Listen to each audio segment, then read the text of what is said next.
Chapter 5. Then they came to the other side of the sea, to the country of the Gadarenes. And when he had come out of the boat, immediately there met him out of the tombs a man with an unclean spirit, who had his dwelling among the tombs, and no one could bind him, not even with chains, because he had often been bound with shackles and chains. And the chains had been pulled apart by him, and the shackles broken in pieces, neither could anyone tame him. And always, night and day, he was in the mountains, and in the tombs, crying out and cutting himself with stones. When he saw Jesus from afar, he ran and worshipped him. And he cried out with a loud voice and said, What have I to do with you, Jesus, Son of the Most High God? I implore you, by God, that you do not torment me. For he said to him, Come out of the man, unclean spirit. Then he asked him, What is your name? And he answered, saying, My name is Legion, for we are many. Also he begged him earnestly that he would not send them out of the country. Now a large herd of swine was feeding there near the mountains. So all the demons begged him, saying, Send us to the swine, that we may enter them. And at once Jesus gave them permission. Then the unclean spirits went out and entered the swine. There were about 2,000. And the herd ran violently down the steep place into the sea, and drowned in the sea. So those who fed the swine fled, and they told it in the city and in the country. And they went out to see what it was that had happened. Then they came to Jesus, and saw the one who had been demon-possessed, and had the legion, sitting and clothed, and in his right mind. And they were afraid. And those who saw it told them how it happened to him who had been demon-possessed, and about the swine. Then they began to plead with him to depart from their region.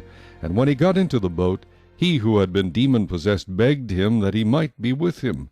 However, Jesus did not permit him, but said to him, Go home to your friends, and tell them what great things the Lord has done for you, and how he has had compassion on you.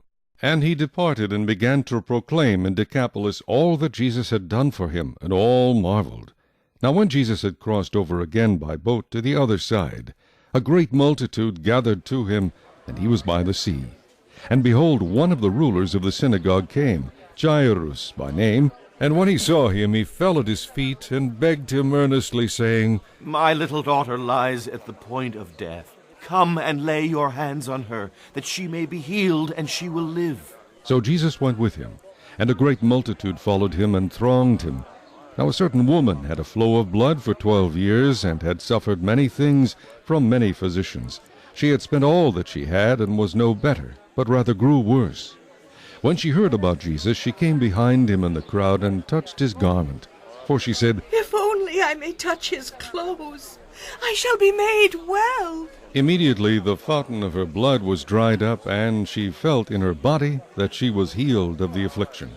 And Jesus, immediately knowing in himself that power had gone out of him, turned around in the crowd and said, Who touched my clothes? But his disciples said to him, You see the multitude thronging you, and you say, Who touched me? And he looked around to see her who had done this thing.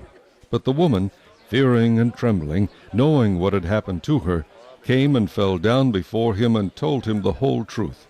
And he said to her, Daughter, your faith has made you well. Go in peace, and be healed of your affliction.